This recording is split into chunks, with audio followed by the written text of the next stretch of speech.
Brasil foi eleito ontem para exercer a presidência do Conselho do Alto Comissariado das Nações Unidas para Refugiados, Acnur. Pela primeira vez desde sua fundação, o Brasil ocupará a presidência do órgão de governança da agência.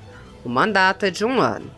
Criado em 1950 após a Segunda Guerra Mundial, o Acnur, por meio de seu trabalho humanitário, ajuda os refugiados a recomeçarem suas vidas.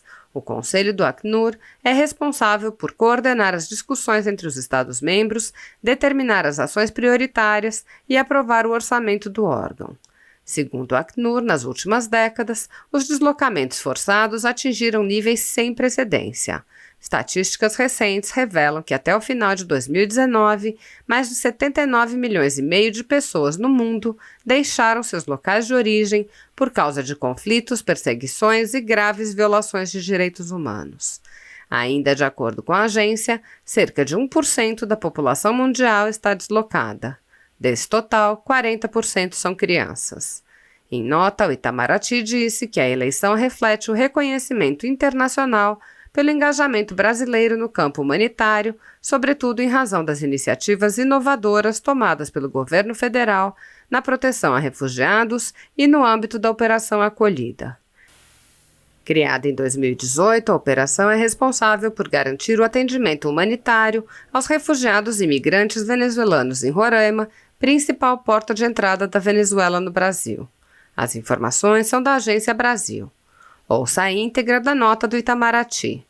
Eleição do Brasil para a presidência do Conselho do Alto Comissariado das Nações Unidas para os Refugiados.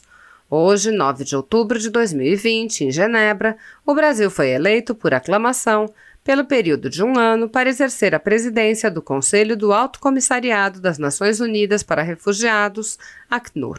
O Conselho é responsável por coordenar as discussões entre os Estados-membros, determinar as ações prioritárias e aprovar o orçamento do Acnur.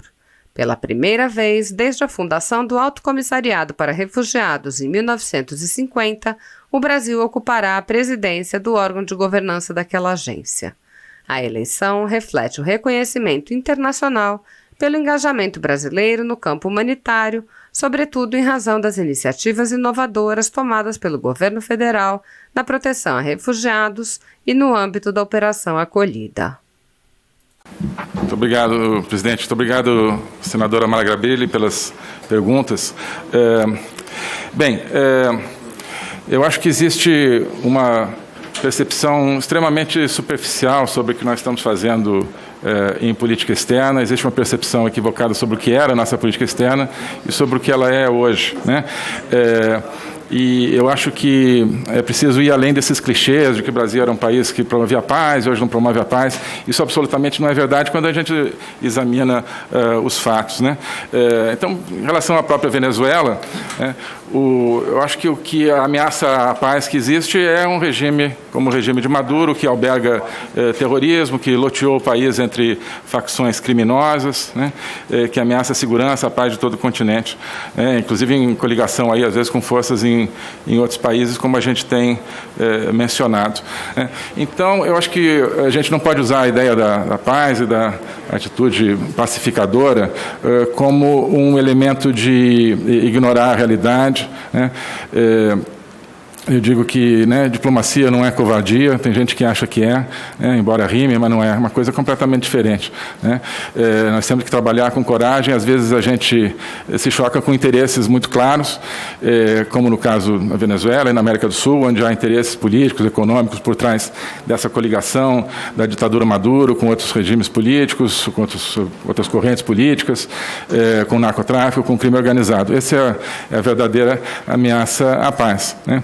Então, nós estamos trabalhando com a realidade concreta, não com a realidade idealizada, teórica. O mundo não é um idílio, onde você chega, vamos ter um diálogo, que bom, vamos promover a paz, que maravilha. Isso não é assim que o mundo funciona, né?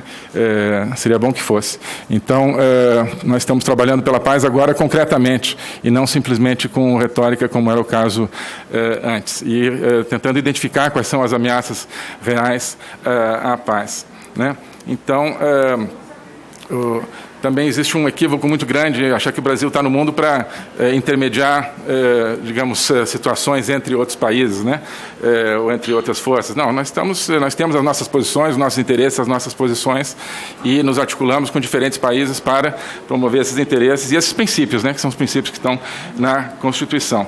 Então, como eu dizia, a Constituição, e como o senhor sabe muito melhor do que eu, fala da busca da paz, fala da prevalência dos direitos humanos, fala da autodeterminação dos povos, fala de várias coisas. Estamos trabalhando por todas elas, né?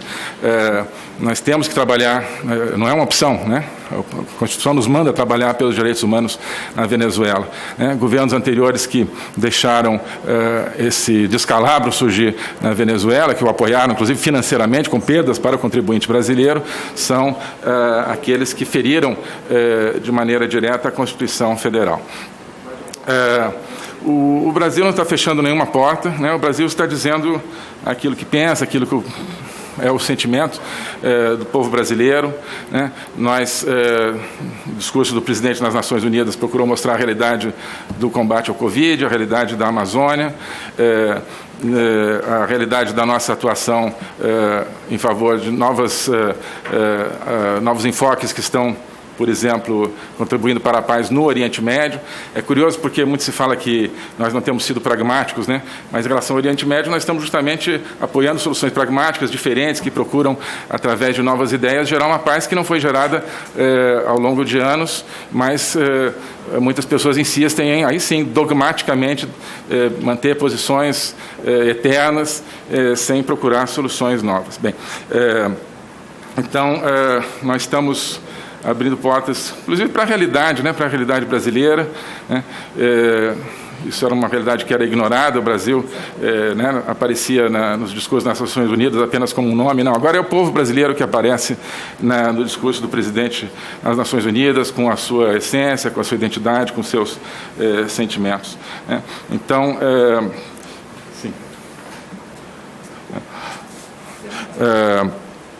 Tá. Bom, só rapidamente a questão de... não é fato que a proximidade do Brasil seja com Trump e não com os Estados Unidos. Bom, isso é uma interpretação, direito da senhora, mas é ao contrário. Tudo que nós estamos fazendo com os Estados Unidos, tenho certeza que é de interesse permanente para os dois países, e um governo democrata provavelmente manteria... 15 segundos. Esse mesmo enfoque, a menos que queiram, né, enfim, trabalhar contra seus próprios interesses, que eu tenho certeza que não seria o caso, né? Bem, e o que existe, assim, nós não podemos desperdiçar a oportunidade de fazer coisas com os Estados Unidos pelo fato de que o presidente atual pode perder as eleições, porque assim nós não faríamos nada nunca com nenhum país, né? Sobre fronteira fechada com a Venezuela, é uma decisão sanitária, é uma decisão que é tomada através de, enfim, coordenação entre vários órgãos, desde o começo da pandemia. Inclusive as portarias são de responsabilidade de outros órgãos e não diretamente do Itamaraty.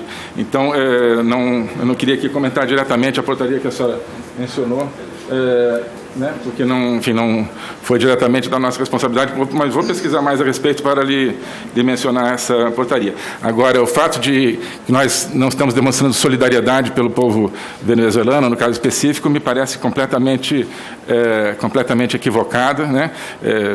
Estive lá já pela segunda vez, tive a oportunidade de visitar Roraima, estive na Operação Acolhida, aquilo é uma demonstração claríssima de solidariedade. Então, o fato de que tivemos que fechar a fronteira durante a pandemia, né, acho que não anula tudo que nós estamos fazendo por esses mais de 200 mil venezuelanos, com sacrifício, inclusive, do contribuinte brasileiro, né, com apoio de organismos internacionais, internalizando as pessoas, né. Eu acho que dizer que o fato da fronteira estar fechada por razões sanitárias é ignorar completamente de quem nunca viu realmente a realidade dos venezuelanos que chegam lá e o carinho e a atenção com que eles são tratados pelo governo brasileiro. Eu acho que assim é um sofisma realmente total e não corresponde de forma nenhuma à realidade. Senadora Mara vai querer fazer mais alguma consideração?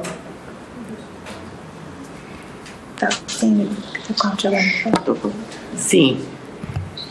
Só queria relembrar